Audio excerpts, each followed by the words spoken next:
Good morning, everyone. Today's learning is dedicated memory.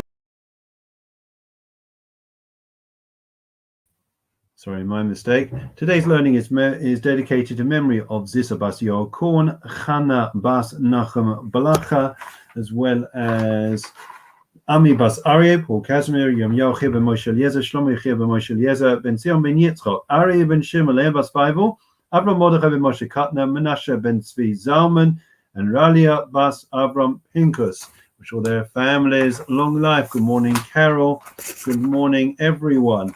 So I want to share with you a fresh insight, a brief insight relating to Parshas Balak that we're looking forward to this coming Shabbat. Okay. We mentioned yesterday, you may recall, good morning, Rachel. You may recall that we mentioned, and it is a beautiful summer's day. Summer is coming home. Okay, football may not be coming home, but the summer is coming home. Good morning, Peter. So we mentioned yesterday about the idea of that at the time when Bilam did his utmost to curse the Jewish people, his plans were thwarted and foiled, and instead of cursing, he blessed the Jewish people. We mentioned also that he looked down, he had a prophetic vision and insight into the Jewish people across the millennia when he looked down from the mountain and he gave what became those blessings, the immortal words of Matovo Alech Yaakov Mishkan Osech Yisrael. What was it that he saw when he said Matovu? Okay. Good morning, everyone that is still joining us. Good morning. Everyone's coming in late. I'm going to mark you down. Peter, Clarice, good morning. Lovely to see you. Andrea, Estelle. So we're just discussing about continuing, really picking up the slack from yesterday. We mentioned yesterday about the concept of Bilam tried to curse the Jewish people on behalf of Balak, King Balak. Before this, they'd used conventional means to try to destroy the Jewish people. They seen with Amalek it hadn't worked, and now they tried now to curse the Jewish people. That cursing became a blessing, and one of the blessings is Matovu Olecha Yaakov Mishkanosecha Yisrael. We mentioned yesterday that how beautiful, how goodly are the tents of Israel, your dwelling place, right? And we are asking the question today, going a bit deeper. What exactly did he see when he looked at the tents that caused him to give a blessing? I mean, how goodly are your tents, O Israel, right? Or your tents of Jacob. What was it? He just saw a tent. Okay, maybe there was an extension. The Jewish people, we always like to knock through the lounge dining room, make an extension and go out to the side and go out to the front. You know, maybe that's is that really what we understand? That the tents of Jacob were so impressive. Bilam had never seen such tents? I think not. Rashi comes to the rescue, one of the great medieval commentators, and he says that there was a unique feature of the setup, the layout of the tents of the Jewish people. Whereas when it comes to the non-Jewish people, there at the time or even today, there is not the same level of sensitivity, modesty, and therefore they didn't mind in having their tents opposite one another, that they could look into each other's tents, they could see everyone else's business. That wasn't the situation with the Jewish people. Bilam looked down and he saw there was something unique in the way that the Jewish people, Jewish family life was established. And that was the fact that the tents were not opposite each other. There was a distance between each of the tents so that you could not look into one another's tent. Why did that occur? And the reason is quite simple. Rashi says because it was sneers, modesty. One of the hallmarks of the Jewish people has always been hatzner leches, to be modest. And that means that, of course, there is a sensitivity, a thoughtfulness, not to encroach on another person's space, right? When we think about modesty, we think it's about the way we dress, right? And of course, it is true, modesty in the way that we dress is something that is of paramount importance. And therefore we impress upon ourselves the fact that the inner beauty is the hallmark of being Jewish, and the fact that we shouldn't be gazing at or men shouldn't be gazing at women, something that only now the world has woken up to, the dangers and need for boundaries. But beyond that, there is the idea that there are boundaries, and there has to be a respect of my space. It's something that the world literally is just becoming aware of and appreciative of. The idea that you can't encroach on my space. Universities are waking up to this reality that there has to be consent. You can't just encroach or make advances on another person. There has to be that awareness that everyone has their own space, and you can't make any inroads into somebody else's space. But it's beyond that. So we've made two levels already of modesty. The first is the way we dress. The second is the way we give each other space. And then, of course, there is the privacy or privacy in terms of not putting our noses in other people's business. Right? We keep matters to ourselves. We don't have to flaunt it. We don't have to share everything. And of course, I'm now sharing this idea on social media. I get the irony, but of course there are benefits and there are negatives to everything. That the negative side of social media, besides during the war of the conflict which Israel had recently, where we saw the negative side of social media, there is also this idea that some people feel a need. It's like reality TV. We need to share everything. We need to let people know what we are doing, where we're going, who we're meeting, what we had for dinner. We need to share about our relationships and the most intimate aspects of our relationships we decide to put on and share with social media. Nothing could be more abhorrent and the antithesis of what it is to be Jewish. To be Jewish is that there's a modesty, that there's we keep things within the boundaries. We keep things to ourselves. We don't share unless we need to share. Right? That is the third level that we're discussing about this idea of the tents not being opposite each other and being modest. There is another point about modesty, and I'm sure we're all aware of this. How often have we heard or seen people acting in an ostentatious fashion, right? You've got to flaunt it, and you've got to rub people's noses in it.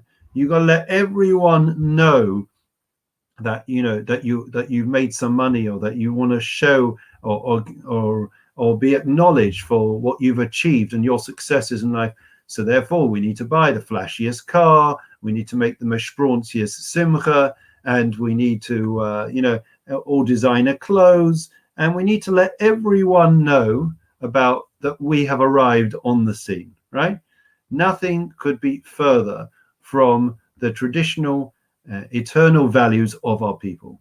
Modesty means not just in the way we dress, but the way that we conduct ourselves, the way that we behave. Now, that doesn't mean that we have to live in poverty and we have to live a life of abstinence, right? Quite the reverse.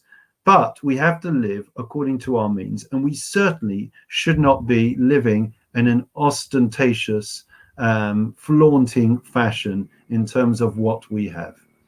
I've been to some people that are exceptionally successful and wealthy, religious Jews, and yet, the appearances are everything but that. They keep their cards close to the chest. They have a very nice home, but it's not ostentatious. And you can make a very nice simcha, but it doesn't have to be ostentatious. Where's the line? Isn't that an interesting question, friends? Where's the line between making a nice simcha and it becoming ostentatious? Well, let me share with you my thoughts, okay? And the Jewish law is quite clear that when we make a simcha, right, or when we entertain, we are meant to do so according to our means. So that will mean different things to different people. So therefore, a person who is wealthy is not meant to be making and entertaining in the same way as somebody who's not as wealthy as them. They're meant to entertain people according to their means. And therefore, yes, they may need or want to invite more people. They may make a nicer meal, right? But where I think there is a line that is often crossed, and it is to the detriment of all concerned, is where it seems to be, I would say, showing off or one-upmanship, going that step too far. I don't know if you agree with me. Comments in the chat. So, for example, we're not just going to have one band, we're going to have two bands. Or we're not going to have the band, we can have an amazing musician locally, but you know what? We're going to fly in someone from another country or another place because, we want to make a statement. We want to show everyone that we're doing it different. We have to have a theme simcha, right? You heard of this? A theme simcha, right? Where we are going, something which really pokes people's eyes out, which is clearly to make a statement. I think that is a step too far, and that doesn't fit in with who we are.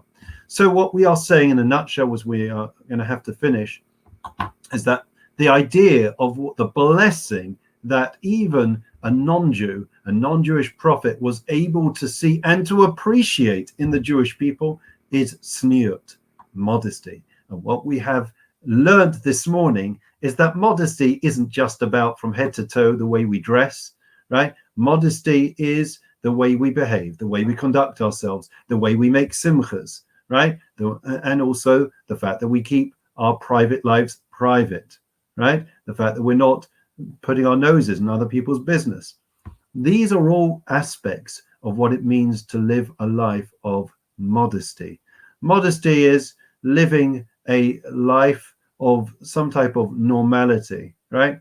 And even if we do things, we have to be sensitive that maybe other people can't do it. Maybe other people can't have that holiday. So, to put pictures all across social media of everyone having their jaunt, their holiday in some far-flung destination this summer when many people won't be able to go away, I think it is rather insensitive. And the list goes on, and this is a huge discussion. So I think we have to say, what is the norm? What is the acceptable, right? And obviously that will vary from situation to situation and from each person's circumstance. But I think we want to live, a grounded life, and for our children in particular, to be grounded in the way that we behave. And that is what it means to be modest, and that's what it means to be Jewish. With that, we'll have to pause, okay? And we continue with the with Psalm of the day, Psalm 23. We'll have in mind all those that have COVID. I should remind people, COVID is still here, and sadly, some in our community have, despite vaccine, got COVID, and our thoughts and prayers are with them, and therefore we should all make sure that we are vigilant.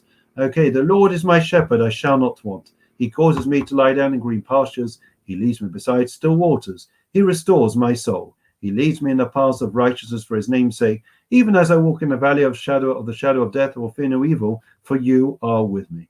You set a table before me in the presence of my adversaries. You anointed my head with oil, my cup overflows. May only goodness and kindness pursue me all the days of my life, and I will dwell in the house of the Lord for the length of days. Memorial prayer.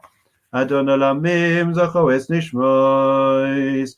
Ami Basaria Paul Casimir, Yom Yochia Moshe Eliezer, Shlomo Yochia Moshe Eliezer, Ben Sion Yitzchak, Ari Ben Shimon, Lebas Faivo, Ava Mordechai Ben Moshe Katna, Menashe Ben Tzvi Zalman, Ralia Bas Avram Pinkus.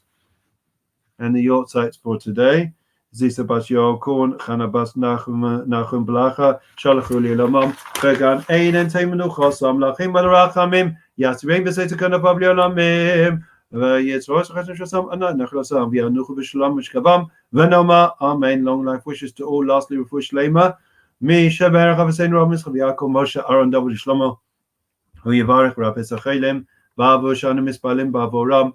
Bizchazakadosh Baruch Hu Yun Malei Rachim Aleichem Lachmol Avosam Vishlach Refuah Shlim L'Shmaim Lachol Basar Shach Yisrael Refuah Nefesh Refuah Saguf Hashabak Zmakariv and Omar Amen. Wishing everyone a great day. Enjoy it. Summer's returned. Make the most of it. Keep safe. Keep well. Please God. We'll see you later.